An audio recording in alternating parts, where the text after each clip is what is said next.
Hello विद्यार्थी मित्रों, आप सभी का स्वागत है हमारे इस YouTube चैनल यूनिक एकेडमी के अंदर। तो बच्चों, आज हम ब्रज असाइनमेंट कक्षा 9 पेपर नंबर 3 का सेक्शन बी सॉल्व करने जा रहे हैं। इसके पहले बेटा ब्रज assignment paper number 1 section B, paper number 2 के सेक्शन बी के वीडियो मैंने भेज दिया है। आई होप आपने उसको देखा होगा और आपको समझ भी अच्छे से आया होगा। तो बेटा आपको पता है कि आपकी परीक्षा आने वाली है, 14 तारीख से आपकी परीक्षा चालू है। ब्रज असाइनमेंट बहुत इंपॉर्टेंट है, तो मैं जो भी वीडियो बना रहा हूँ आपके लिए ही बना रहा हूँ, जिससे आप उन वीडियो को देखो, लाइक करो, चैनल सब्सक्राइब करो और अच्छे से अच्छा नंबर एग्जाम में लाओ। ओके बेटा, तो स्टार्ट करते हैं पेपर नंबर 3 सेक्शन बी। जो हमारा क्वेश्चन नंबर स्टार्ट है स्टार्टिंग से 16 नंबर। यदि 5/6 की घात x है तो बराबर 125/216। तो बेटा x का मान ज्ञात करना है। किसका मान ज्ञात करना है बेटा? x का मान। बेटा एकदम आसान है, कोई टेंशन नहीं लेने का। देखो बेटा यहाँ पर x है ना, ये 5 है बेटा, और यहाँ पर 125 है। बेटा 5 की घात कितनी करेंगे तो 125 आएगा? बेटा 5 की घात 3 करेंगे तो 125 आएगा। आप कर सकते हो, ठीक है। अब बेटा ये नीचे देखो, ये 6 है और इसके सामने 216 है, तो बेटा 6 की भी घात 3 है तो 216 आएगा। मतलब 5/6 की कितनी घात करेंगे कि 125/216 आएगा? तो 5/6 की 3 घात करेंगे तो 125/216 आएगा। बेटा देखो ये x है और यहाँ पर क्या आया 3, तो बेटा 3 ही तुम्हारा x होगा। ओके बेटा, x बराबर कितना हो गया तुम्हारा 3। ओके, आप समझ गए होगे। दूसरा जो बेटा क्वेश्चन नंबर 17 है कि 6 की घात 1/3 गुणे कर्णी, ये बाहर 3 है और 6 की घात 7 बटे में कर्णी यहाँ पर 3 है, 6 की घात 6 को। बेटा सरल कला, एकदम आसान है, ध्यान से देखना, कुछ भी नहीं है इसमें। पहले बेटा 6 की घात 1/3 है, मैंने लिख दिया, गुणे फिर बेटा ये जो 3 है ना, बोले 6 की घात कितना है बेटा? 6 की घात 7 है। जो मैं कर्णी हटाऊंगा ना बेटा, तो ये जो 3 है ना वो 7 के बटे में चला जाएगा। एकदम आसान है ना। अगर 2 होता तो यहाँ पे 2 कर देते।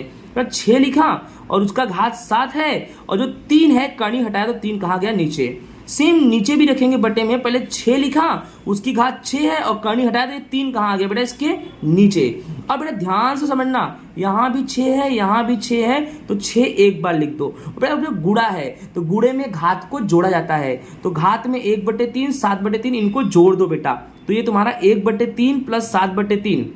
ओके, और बेटा नीचे देखो 6 और बेटा 6/3 है, 6/3 को तो काटो बेटा, 3 दूनी 6, तो 6 की घात बेटा 2 आएगा। अब बेटा क्या करेंगे, 6 यहाँ पर लिखेंगे, अब घात को जोड़ेंगे बेटा। तो घात को कैसे जोड़ेंगे?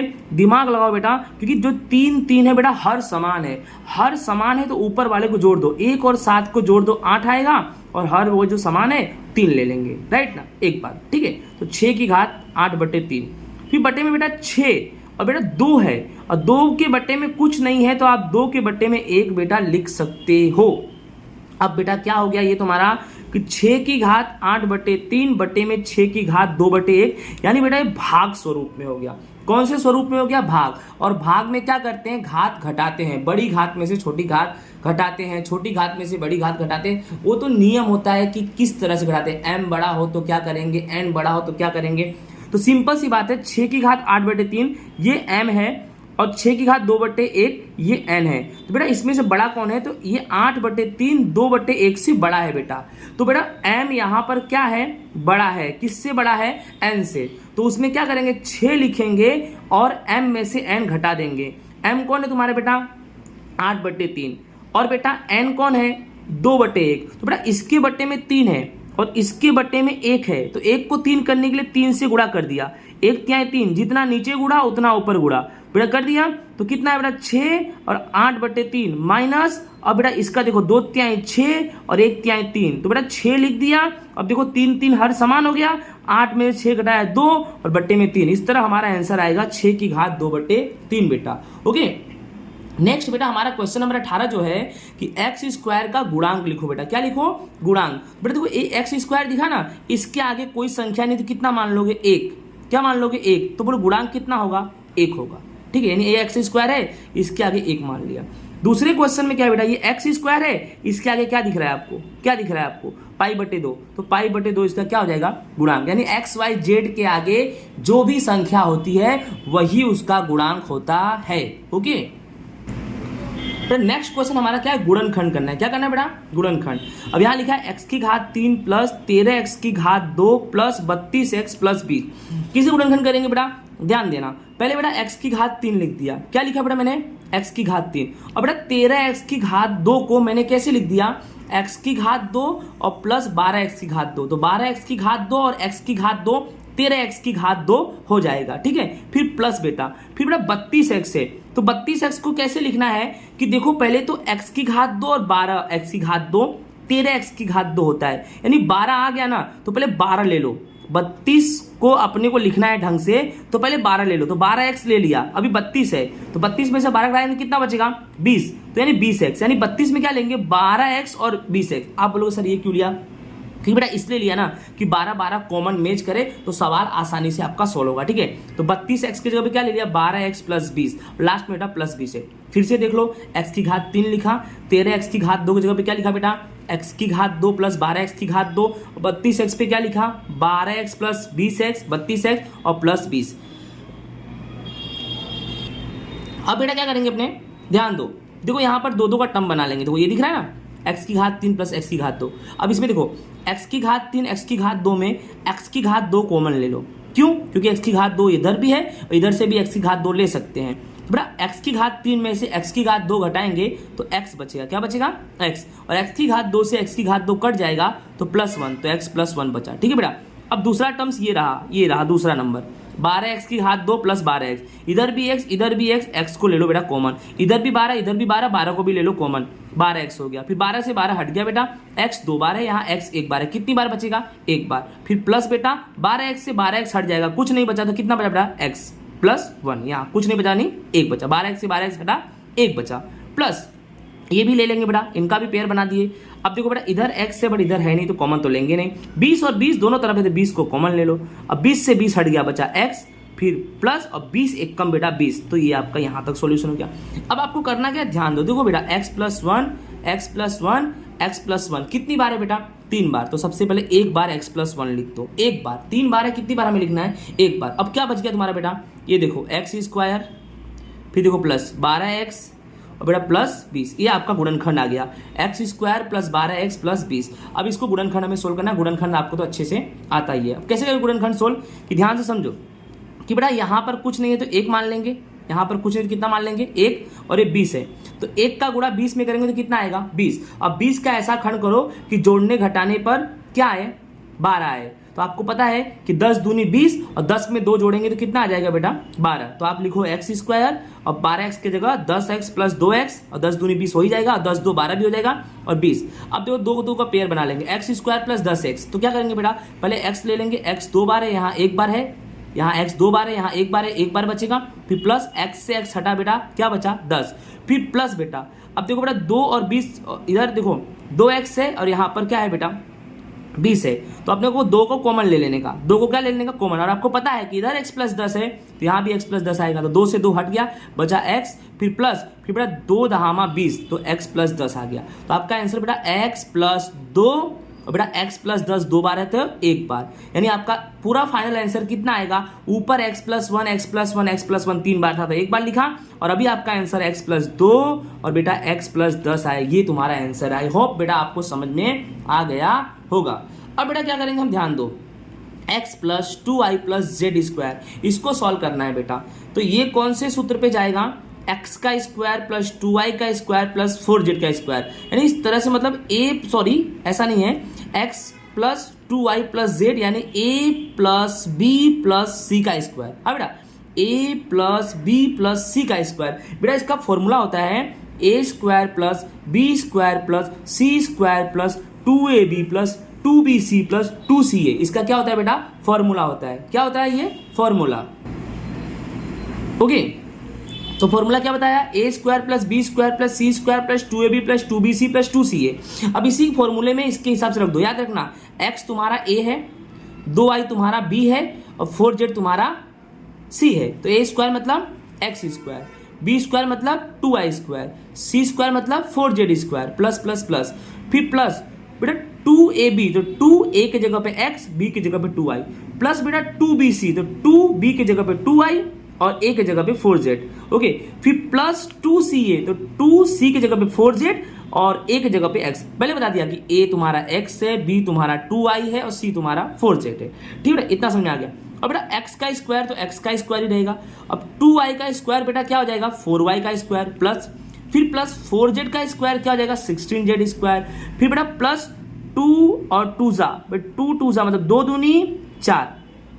दूनी 4 और xy तो 4xy प्लस बेटा फिर 2 दूनी कितना हो जाएगा 4 और 4 चौके 16 तो 16yz, फिर प्लस बेटा 2 चौके 8 और zx तो 8zx लिखो या 8xz लिखो, दोनों का मतलब एक ही, ये तुम्हारा बेटा हो गया आंसर। ठीक है बेटा, समझ में आ गया होगा आपको अच्छे से। अब बेटा हमारा क्वेश्चन नंबर जो 21 है उसमें ध्यान रखना है 21 में क्या करना है हमें, कि क्वेश्चन नंबर 21 में क्या बोला है कि नीचे दी गई आकृति में LMY अक्ष के समांतर 3 इकाई की दूरी पर है। ये बेटा आकृति तुम्हारा बना हुआ है और इसमें हमें क्या करना है बेटा, ध्यान दो, आकृति में PQR का निर्देशांक लिखना है बेटा।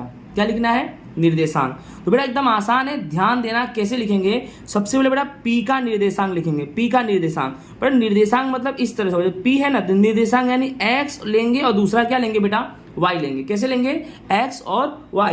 बेटा P का निर्देशांक निकालते हैं तो ध्यान से बेटा देखना, ये आपको P दिखाई दे रहा है और P देखो ये 3 पर है तो पहले क्या लिख देंगे 3 और P किसके सामने है बेटा 2 के सामने, तो फिर क्या लिख देंगे 2, तो P का निर्देशांक 3 2।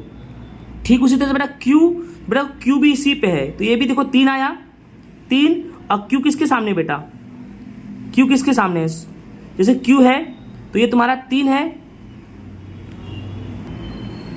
तो बेटा जो Q है Q भी 3 पे है, बेटा Q किसके सामने है -1, तो यहाँ पे बेटा -1 लिख देंगे। क्या लिख देंगे बेटा यहाँ पे -1 यानी 3 -1।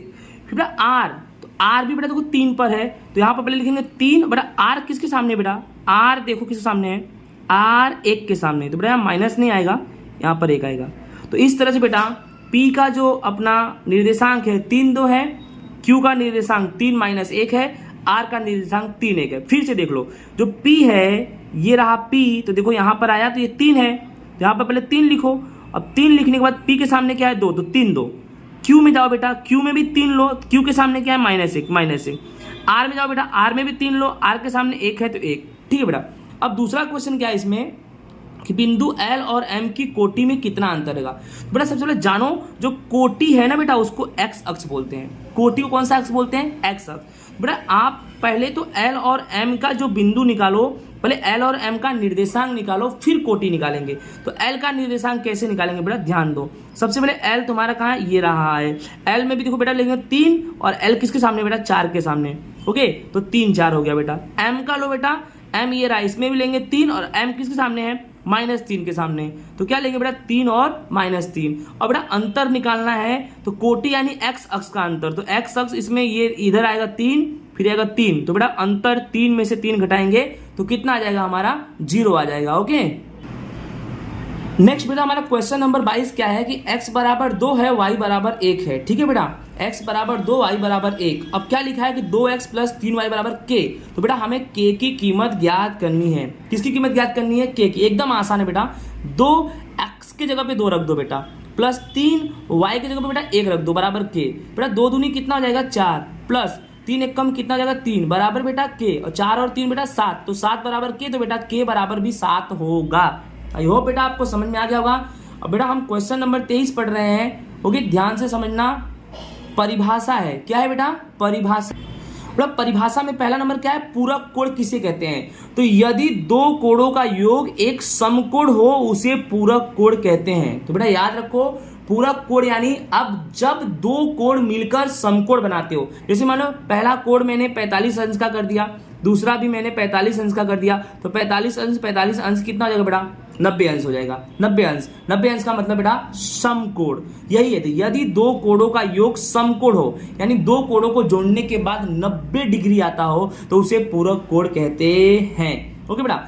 अब दूसरा नंबर क्या बेटा, संपूरक कोण किसे कहते हैं। तो बेटा जिन 2 कोणों को माप का योग 180 होता है, यानी ठीक पूरक का उल्टा, पूरक में 2 कोणों को जोड़ेंगे तो 90 और समपूरक में 2 कोणों को जोड़ेंगे तो बेटा 180 अंश आएगा। जैसे मान लो एक कोण 100 डिग्री का है तो दूसरा कोण 80 डिग्री का ही होना चाहिए, तो 100 में 80 जोड़ेंगे तो 180 डिग्री आएगा। ठीक है बेटा समझ में तो आ गया हो गया। नेक्स्ट लास्ट क्वेश्चन नंबर 24 है कि x माइनस 10 का पूरक कोण ज्ञात करो। तो मैंने बेटा आपको बताया कि पूरक कोण है तो 90 याद रखने का। क्या याद रखने का? 90। तो x माइनस 10 बराबर क्या ले लेगा बेटा? 90। तो बेटा x बराबर क्या हो जाएगा? 90 और माइनस 10 इधर आएगा तो प्लस 10। तो बेटा x बराबर तुम्हारा हो जाएगा 100। बोलो x बराबर बेटा 100। और बेटा x बराबर अगर 100 होता है तो सिंपल सी बात है बेटा कि 100 लिखो और x प्लस का है उधर ले जाओ तो क्या हो जाएगा? माइनस। तो यानी 100 माइनस x हो सकता है। ठीक है बेटा, आगे देखो x माइनस 20 का संपूरक कोण ज्ञात करो। बेटा संपूरक में कितना लेंगे? 180। तो x माइनस 20 बराबर 180। तो x बराबर बेटा 180 माइनस 20 दिया जाएगा तो बेटा प्लस 20 आएगा। तो x बराबर 200। बेटा x बराबर 200 है तो 200 x उधर जाएगा तो माइनस में हो जाएगा तो 200 माइनस x तुम्हारा आंसर। इसी के साथ हमारा ब्रज असाइनमेंट पेपर नंबर 3 का सेक्शन बी कक्षा 9 का पूरा हो रहा है। आई होप आप सभी को अच्छे समझ में आया होगा। राधे राधे।